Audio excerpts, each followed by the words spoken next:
Hello viewers, তো আমরা এখন আমাদের যে কাজের জন্য আসছিলাম, তো আমাদের কাজ কমপ্লিট।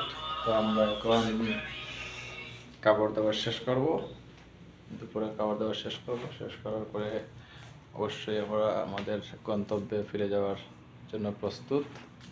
তো আমাদের সবগুলা অগোছালো কাপড়, ব্যাগ সবগুলো রেডি করে এবং সবগুলোই আমাদের কাজ প্রসেসিং কমপ্লিট। তো এখন আমরা চলে যাব। তো আরিফ ভাই, কি অনুভূতি? আর কি অনুভূতি ভাই, আসছিলাম, ভালো লাগছে, রুমটা অনেক সুন্দর, ভালো ছিল। তো এখন চলে যাব।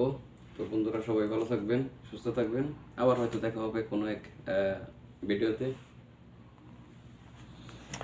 তো আরিফ ভাইয়ের অনুভূতি জানতে পারলাম আমরা। তো এখন সবার কাছে একটু বিদায় নিয়ে আমরাও চলে যাচ্ছি। তো আমাদের আলামিন ভাই তো বাইরে, উনি বাইরে চলে গেছিলেন, আমাদেরকে কাজ রেখে বাইরে চলে গেছিলেন। তো জানি না উনি কি করছেন বাইরে গিয়ে, একা একা রেখে। হ্যাঁ, সবাই ভালো থাকবেন, টাটা।